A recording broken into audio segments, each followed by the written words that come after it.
So here's my idea of a post-AI project cycle. It has 11 phases, sort of. Let me explain. Trust me, it's not really all that radical. We're creative, maybe a little bit. I've taken pre-design and stretched out quite a ways. This has long been one of my contentions, and I know other people share it, that architects can greatly enhance value that they create for clients by getting involved earlier in the cycle, not dissimilar from the McLeamy curve mentioned in part 2.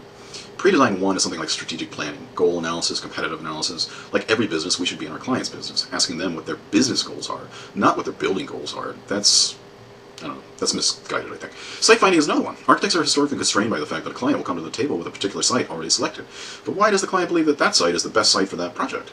Typically because that's the site they actually already happen to own. This process of understanding what a client is, what their goals are, and then understanding, okay, what's the exact right site for that goal that you have in mind, I think is something that architects are incredibly well suited to do. They're masters of their city, they're designers, they think spatially, they think temporally, they think urbanistically. Why shouldn't architects be involved in that process? I think that they should. The third part of pre-design is more familiar. That's your feasibility study. I would add in financing there because the process of dynamically figuring out what the project is involves considerations of finance, buildability, design, local markets, all considerations on which the architect could be an advisor to the client. From there, you go to a more typical schematic design phase. I've actually broken it into 2 phases because it always seemed weird to me that schematic design was just one phase. In the earliest parts of a design, certainly too many cooks spoil the soup, so you really want to keep a tighter grouping of people. If you have a 10-person firm, maybe there's 1 or 2 people involved at the beginning, and they're working with the client through this pre-design schematic visioning exercise, right? And they're starting to understand, okay, what are the real project needs? They're taking their first guesses about what the project is actually going to be, massing, that sort of thing. However, I think not one person is as smart as all of us. So if it were my firm, I would have a second schematic design phase involving everybody. The conversation has been framed, there are a few initial guesses about what the design is going to be, but it's not set in stone. From there, you bring everybody in, get everybody's creative juices flowing and involved in one project, moving into site development, design development. Design development is pretty much what it always has been. The real change is going to be in construction documents and CA.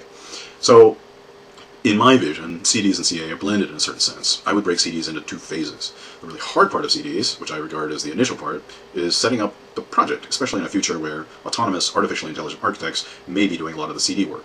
It's critical to get that right in the beginning because AI doesn't do that abstract part well. When it counters problems that it's unfamiliar with, that's where you run into problems. So I think the early part of CDs is going to become much more important than the later part. In my experience, the later part of CDs was actually more important because it was at that stage that you really had to catch all the mistakes. You needed your sharpest eyes and your most experienced architects looking over those sets. But automation is going to take care of a lot of that simple number crunching, detail checking, and that sort of thing. And it's going to be error-free as long as you set up the first part right. So I think the relative importance of early CDs and late CDs will invert. The more important part is going to be coming at the beginning, which is why it's front-loaded with people. Those people will be involved in setting up the project. I don't mean the standards and the line weights, I mean the digital architecture of the project. What are you actually training the AI to do? How will you set it up such that you can trust it to make relatively autonomous decisions?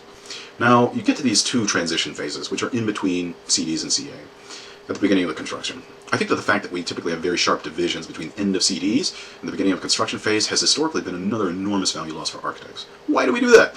Well, it's because people are exhausted, right? You look at the whole project cycle and the whole firm has been busting ass for weeks or months trying to get the set out the door.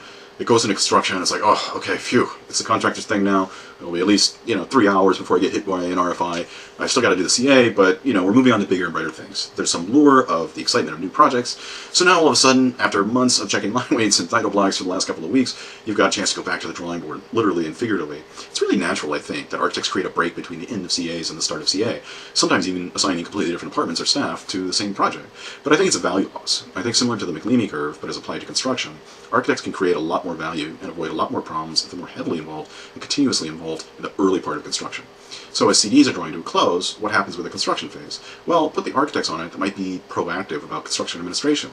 The idea that we as architects sit passively waiting for RFIs to surface never really made any sense to me, because it seems like we're letting the contractors drive the entire process, right? They can overrun you with RFIs, change orders, cost issues, etc., etc. No set of drawings is perfect, and AI is not going to fix that. So in the first week of construction, why don't you have people involved in heading off and troubleshooting problems, looking forward to the middle of the construction cycle, trying to anticipate and solve problems before they even occur in the contract or the contractor finds them. That's what I'd be doing. That's why the transition phase is an overlap of CDs and CA broken out into transition 1 and 2. Now the reason that CA looks so short is because significant parts of it have been absorbed into D1, D2, and CA in this declining activity. Now these phases roughly correspond to the design phases that we already know: pre-design, schematics, design development, CDs, and CA with a little bit of blurriness and overlap in between them. But I think articulating them differently, thinking about them differently, thinking especially about the staffing load differently on these different kind of sub-phases is really what's going to save our bacon. It will eventually give you a form that lends itself to stacking and repeatable balanced geometry. That, in turn, means that staff is fully utilized and we can plan projects while keeping an eye on whatever technological acceleration eventually happens in our field. And, crazily enough, it looks like we're fulfilling the promise of the McLeamy curve, kind of. We are doing more work in the schematic design phase, but we're actually creating value there, which means there will be more work to be done. AI is going to modify the traditional project cycle. Not much we can do about that. It's going to reduce both time and effort, mainly in the design phase, but to some degree in the construction phase. While the construction cycle is going to remain relatively constant, that dissonance created between the design and construction phases necessitates a reconfiguration of project timelines and potentially has implications on employment. I think that by rethinking the design cycle, we can anticipate and correct for some of these problems, but we're all in this together, so please let me know what you think. And let me know if you see things happening at your firm already. Thanks for watching.